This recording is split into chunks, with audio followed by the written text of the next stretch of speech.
Shalom,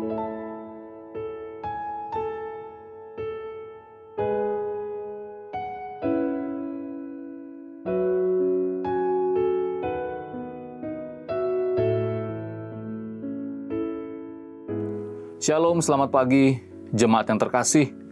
Puji Tuhan, ini hari yang baru, dan saya percaya kita semua akan menjalani hari ini dengan penuh sukacita, karena kita yakin dan percaya ada penyertaan Roh Kudus di dalam kehidupan kita sebagai orang percaya. Di kesempatan pagi hari ini, di bagian yang pertama ini, izinkan saya akan menjelaskan berhubungan dengan pernyataan iman Gereja Kristen Nazaren, berhubungan dengan Roh Kudus. Dalam beberapa renungan ke depan, kita akan berbicara tentang Roh Kudus yang tentunya sangat erat dan kita percayai dan yakini sebagai orang-orang percaya. Sebelum kita sama-sama melihat beberapa hal berhubungan dengan Roh Kudus dalam konteks keyakinan atau pernyataan iman Gereja Kristen Nazaren, izinkan saya membaca satu bagian firman Tuhan diambil dari 1 Tesalonika pasal yang keempat, ayat 7 dan ayat yang ke-8. Demikian firman Tuhan, Allah memanggil kita bukan untuk melakukan apa yang cemar, melainkan apa yang kudus. Karena itu, siapa yang menolak ini bukanlah menolak manusia, melainkan menolak Allah, yang telah memberikan juga Roh-Nya yang kudus kepada kamu.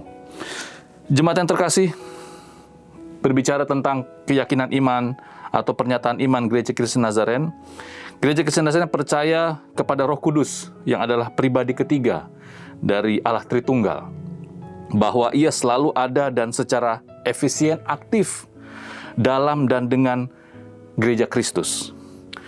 Meyakinkan dunia akan dosa, melahirkan kembali orang-orang yang bertobat dan percaya, menguduskan orang percaya dan memimpin dalam segala kebenaran seperti dalam Yesus.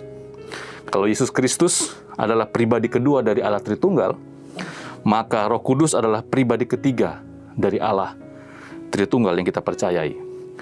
Ketika kita berbicara tentang Allah Roh Kudus, Bapak Ibu jemaat terkasih, yaitu pribadi ketiga dari Allah Tritunggal, bukan saja kita belajar tentang karyanya yang menunjukkan keilahiannya, tetapi kita juga harus belajar tentang pribadinya. Karena Roh Kudus bukan suatu kuasa yang tidak memiliki kepribadian dan bukan hanya suatu gerakan, tetapi Roh Kudus ialah suatu pribadi yang nyata, yang berakal, berperasaan, dan berkehendak. Roh Kudus itu tidak mempunyai tubuh bagi dirinya sendiri, kecuali orang-orang yang telah ditebus oleh Kristus menyerahkan tubuhnya kepada Roh Kudus untuk menjadi kediaman Roh Kudus. Jemaat yang terkasih, Roh Kudus dalam konteks kita sebagai orang percaya itu sangat luar biasa sekali perannya. Kalau kita berbicara tentang Roh Kudus, tentunya kita sebagai orang percaya harus bersyukur.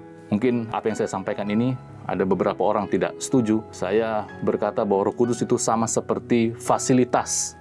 Ya, meskipun kata fasilitas kurang tepat, tetapi sama seperti fasilitas yang diberikan oleh Allah kepada kita. Artinya, Allah sudah menyiapkan bagi kita, memberikan kepada kita. Mau enggak kita mengkaryakan Roh Kudus dalam kehidupan kita? Sama seperti firman Tuhan yang tadi kita baca, oleh karena itu siapa yang menolak ini, bukanlah menolak manusia, melainkan menolak Allah yang telah memberikan juga Roh-Nya yang kudus kepada kamu. Di bagian yang pertama ini, kiranya firman Tuhan, pengantar, berbicara tentang Roh Kudus dan karyanya dapat menolong kita sebagai orang percaya, supaya kehidupan kita sungguh-sungguh menghargai, sungguh-sungguh menjadikan Roh Kudus itu sebagai rekan kita, sebagai partner kita, sebagai penolong kita, sebagai pribadi yang sungguh-sungguh nyata di dalam kehidupan kita. Sama seperti para murid yang juga menghargai, yang juga merasakan arti kehadiran Tuhan Yesus di sisi mereka. Dalam konteks kita sebagai orang percaya, mari kita juga menyadari, menghargai, dan juga tentunya menjadikan Roh Kudus sebagai pribadi yang sungguh-sungguh dapat menolong kita, menuntun kita di dalam kehidupan kita hari lepas hari. Mari kita berdoa. Tuhan, terima kasih. Kami bersyukur bahwa Roh Kudus diberikan kepada kami sebagai umat yang mengasihi-Mu.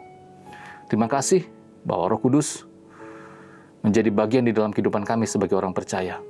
Mampukan kami sebagai orang-orang percaya agar sungguh-sungguh menghargai, sungguh-sungguh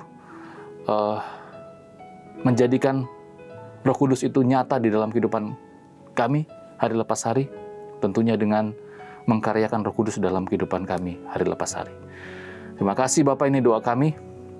Kiranya hari ini kami dapat sungguh-sungguh menjalani hari kami dengan penuh sukacita. Karena apa? Karena kami berjalan bersama dengan Roh Kudus.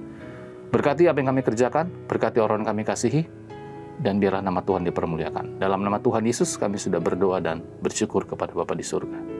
Amin.